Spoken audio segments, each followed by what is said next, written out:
How is it going, fellow collectors? Klutzy Joe coming at you with yet another video review. And this time we're looking at the Mezco 112 Friday the 13th Part 3 Jason Voorhees figure. And I am digging this figure.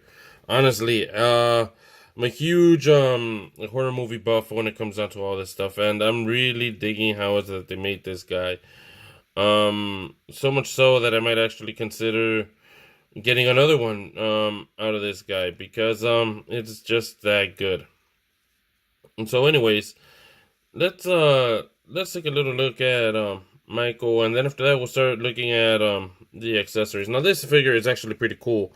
I'm digging how that it looks. The detail on this, from the cloth clothing all the way down to the boots, everything is actually pretty cool. Very nice, very detailed.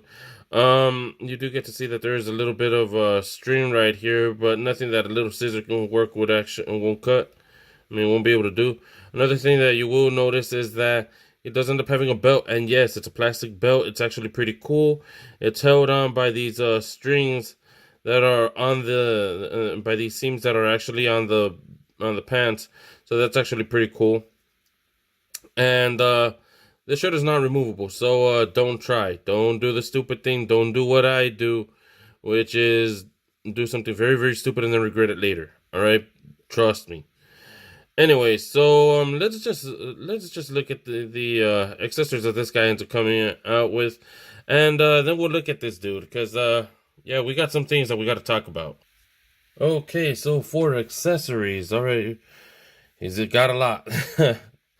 Okay, let's start with this. The pitchfork. It's actually pretty cool. It's bloody, as you get to see, and it does end up having the metal wash. It's looking metallic. It's looking pretty cool, as you get to see. He does end up having blood on it because why not? He's Jason, right? All right. Aside from that, you do end up getting the axe. And another weapon that does end up having this beautiful metallic wash onto it, and the blood splatter that you get to see. Now the detailing on the handle is actually pretty good. A little dark, but still real nice. And the same thing could actually be said about his other cutlery, which is the cleaver. His cleaver is actually very cool.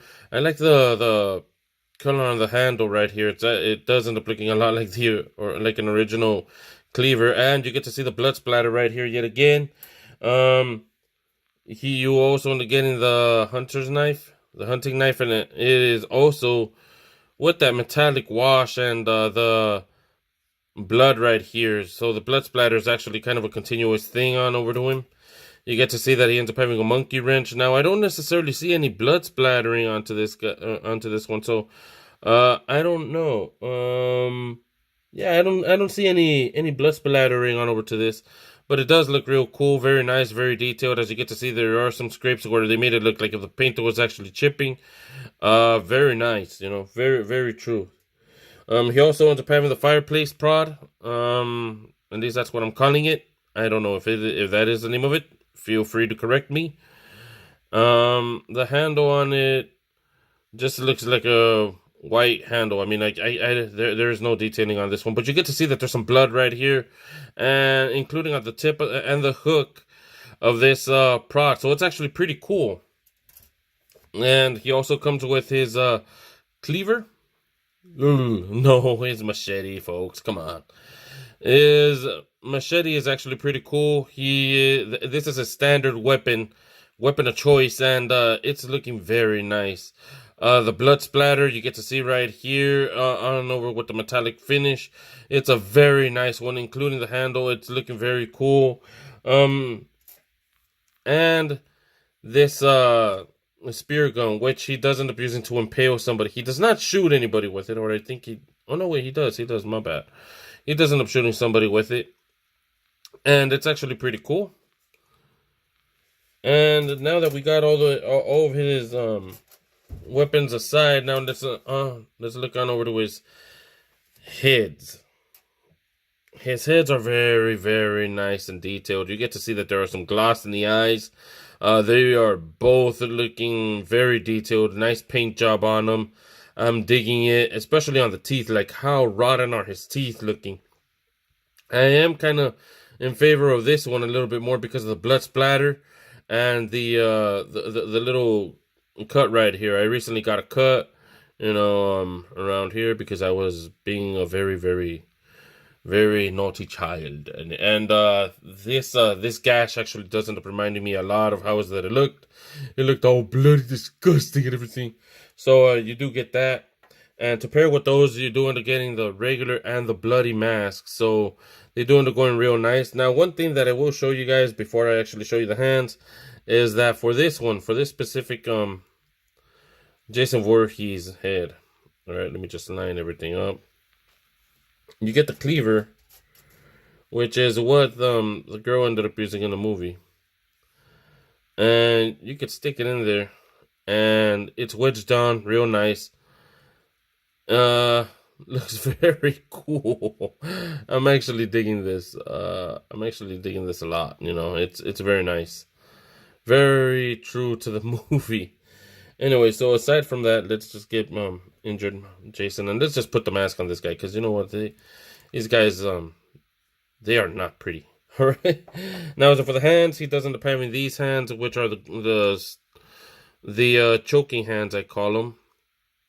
But they can also be the ones that he ends up having on the last the last scene where he ends up getting the cleaver treatment, and they're all dirty, honestly, as you would expect. He has been on the outside, so they're all dirty. I think that the same could be said about these hands. No, actually, as a matter of fact, yeah, kind of. They're all dirty as well.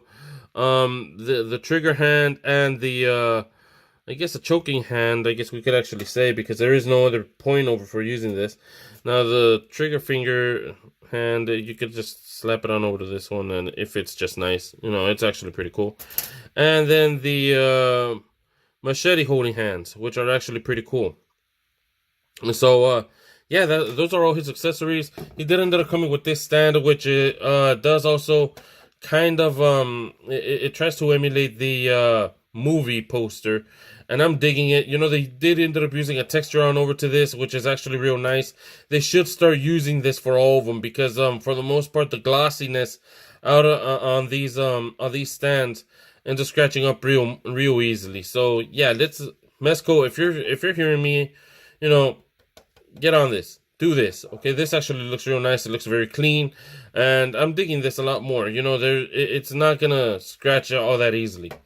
Anyways, let's go. Let's look at our boy. Yeah, come on. Let's look at our boy. All right. So for articulation, he's able to look up about that much, which is not a lot because of his hunchback, I guess, and the thickness of the head. But either way, he's able to look down about that much. He does end up having the upper and lower rocker articulation, so he's able to go down about that much, which it makes sense because he's a very stocky dude, and he's able to go back about that much. Again, very stocky dude, so don't expect him to do any acrobatics or anything like that. But he's actually pretty cool. He's able to open up that much, so the wingspan is actually real nice. He does end up having double jointed elbows, which is a complete pain, seeing as how this guy actually has these. And let me see, let me show you guys. And Michael does not end up having double jointed elbows. Mezco, what the hell? Why would you do that? Anyways, we'll get to the size comparisons in a moment. So get out of here, Michael. So he is able to go up about that much because his t-shirt does end up hinder a little bit of articulation when it comes down to him going up. Anyways, he's able to go side to side. He's able to lean side to side. He's able to move side to side, so that's actually pretty cool. He ends up getting full range of motion on the upper body and lower body. He's Van Damme scale. He's pretty pitiful.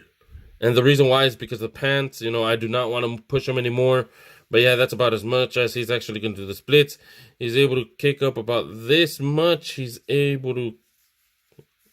we go. He's able to kick up about this much. He's able to kick back about this much. So he doesn't kick back all that much. He does end up having double jointed knees. And he does end up having articulation right here at the boot. So you do end up getting ankle pivot. Charlemagne, I'm pretty sure that you like this. I did leave the hand off because I wanted to show you guys to port them in. They're very simple, but at the same time, be very careful, folks, because Mezco is very horrible at their customer service when it comes down to replacing, you know, these wrist pegs, and they do break, you know, if you are not careful. So, anyways, yeah, this Jason is actually pretty cool. A little too clean for my taste, but oh well. Anyways, for size comparison, as you guys saw, I have Michael Myers right here, and even though it does look like Michael is actually taller than him, he's not. The only thing is that, you know, Jason Voorhees, I actually have him a little bit on the hunched up position, and you know, there's that, and then there's also the camera angle, I think. Or no, as a matter of fact, Michael does look a little bit taller, but that is because of the custom head, or it might just be like that, you know, period. But yeah, I would think that this guy would actually be a little bit taller, but I'm not having any problems with it anyways. I'm not gonna complain about that. So aside from that, we do also end up having Nick Castle, the Punisher, and you can see that they're almost about the same height. You know, that's actually pretty cool. A cool return for this guy because you know, he was gone for a while. Thank you, Billy. You know, thanks to my bro for actually giving me this guy, you know.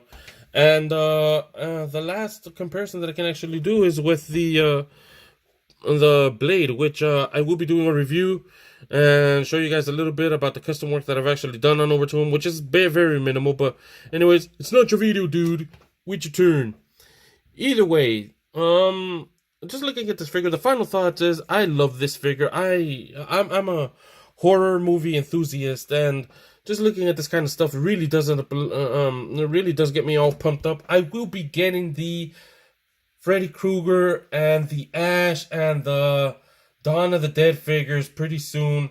In the meantime, I hope that you guys end up enjoying this, and also please do end up checking out the rant video that I end up making. The annotation should be up here. Oh no. Of course, Klutzy Joe lives up to his name. And again, like I said, you know what? I just hope that you guys end up liking this figure. If you want to pick them up, you could actually pick them up. I mean, you could get them in Big Bad Toy Store.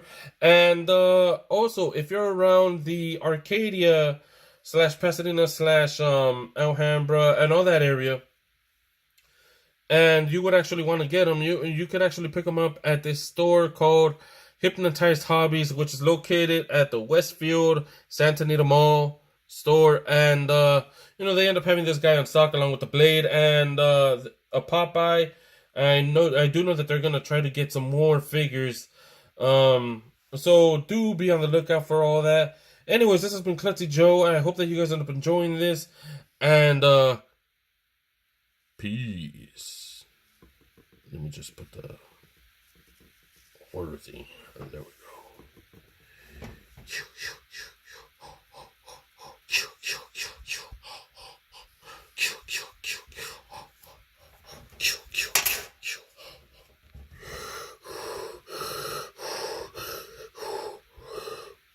Dude, we end up having some problems with breathing, don't we?